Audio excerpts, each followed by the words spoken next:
are skills that we've lost over time and that can be very valuable to us or even save our life. So we've lost a lot of skills as human beings over the years, living in society that we do today.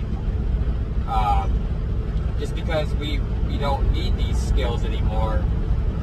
Technically, we don't need these skills anymore to survive. That's things like bushcrafting, preserving meats, things like this. So let me ask you this question. If it came down to it and you had to bug out, could you make a shelter in the environment that you're in?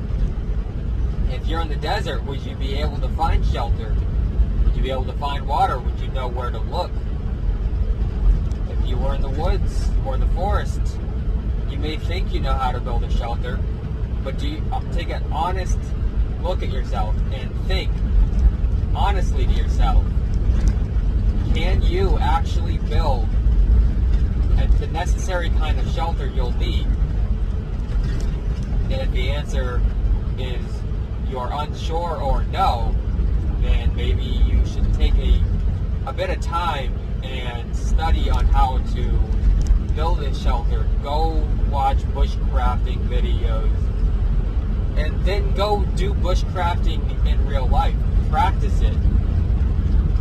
Because if it comes down to it and you have the know-how on what to do, and you can do bushcrafting, it's going to be a lot better. Also, it's not just about building a shelter, it's also, can you make primitive tools? Because primitive tools will help a whole lot in a long-term situation. Let's say it's a long-term grid down SHTF.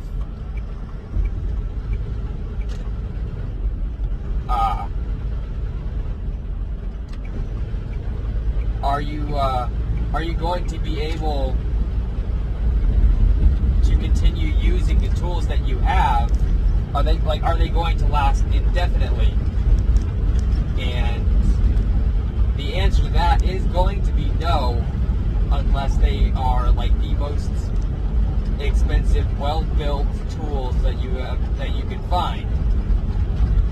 So it's going to be a good idea to go learn how to make primitive weapons, primitive tools, and on the note of primitive weapons, that like atlatl spears, bow and arrow kind of things. Because again, guys, firearms only last so long, ammo only lasts so long. So these things are going to break down eventually. And if you can make your own, then you're going to be well off. And, that's going to be a very, very valuable skill to have. So to have the skill of being able to make a shelter, make buildings, make your own tools, things of that nature, that's going to help you out a lot. And if it's a long term, and people start building their own communities, which I know isn't very likely to happen, for a long-term situation like this to happen, but it's still a possibility. So in the event that people start making their own communities, or even in the more likely event that, we break down as a society, having skills like this, you can use these skills as a bartering technique, or to even, get a place to, live within a community. You could say, hey, I can make things, or I can fix things, and I can make tools and weapons. You can use that to your advantage. Another great skill, I think,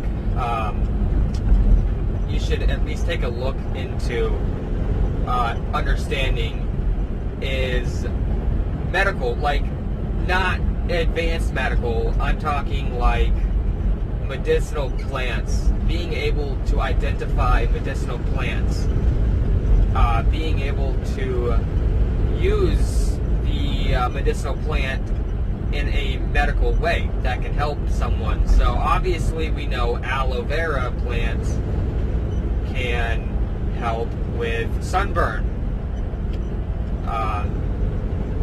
So things like this, there's plenty of medicinal plants out there that you can identify and use to your advantage. And again, you could use this as a bargaining technique, or in a way, if it's a long-term, again, you could use it as a product. You could make your own medicines.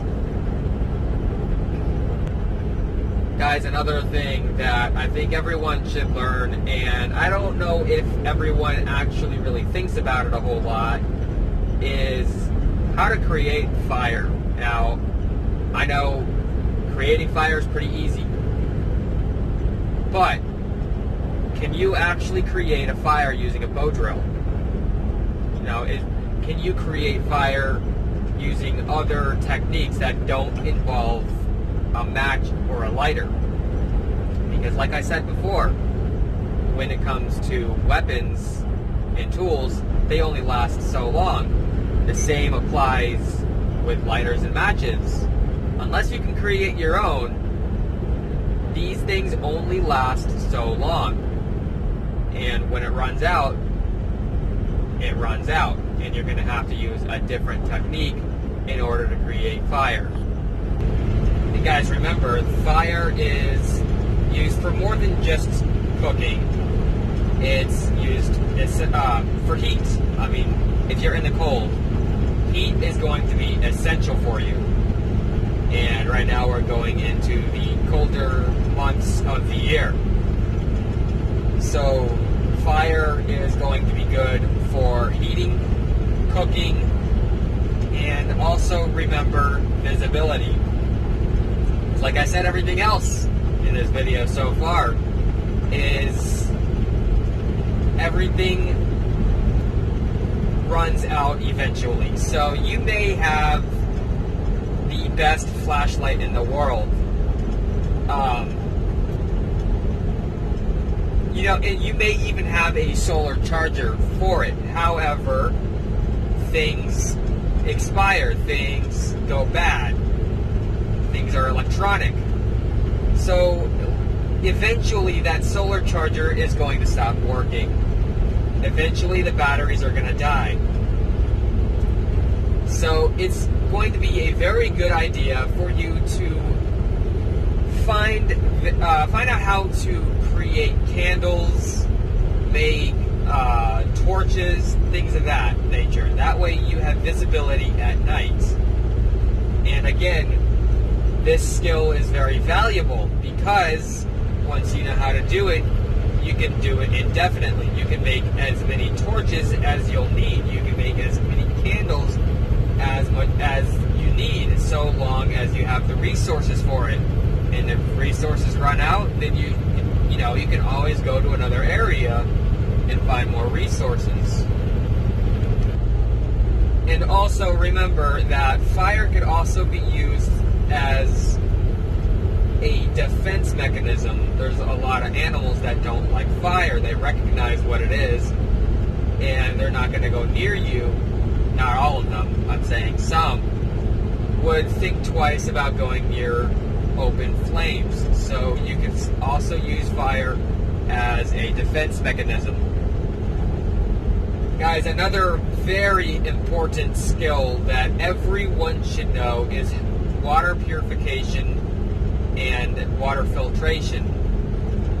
And even if it's seawater, yeah, I know, seawater can still be converted into fresh water.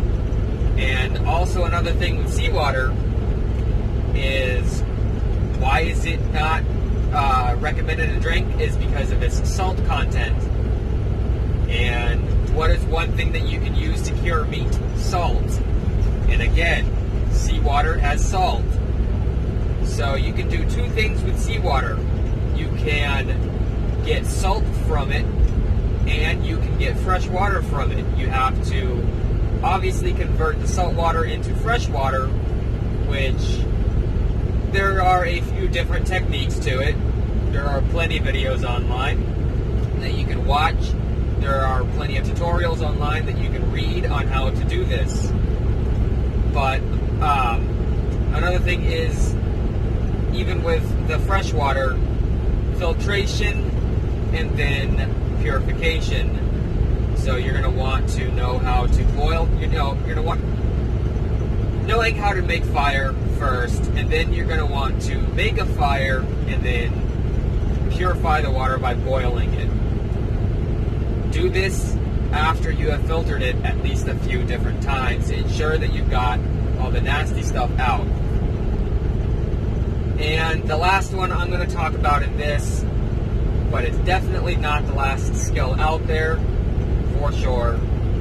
The last one I'm going to talk about is navigation, primitive navigation. Will you be able to find your way using a compass, using the stars, using the sun? Can you navigate without using a GPS? Can you navigate without using a map? Now, for me, it's really easy. I mean, some people have that internal compass built in. It's real easy for us to know where north is, where south is, the east and west. I get not everyone has this. So, if you're one of these people that doesn't really have a built-in compass, if you're not navigation savvy, remember that the sun only goes one direction. It comes up in the east and it sets in the west. So during the day, you can easily find your way. At night is a little bit more tricky. However, you can still navigate at night. I just wouldn't recommend it.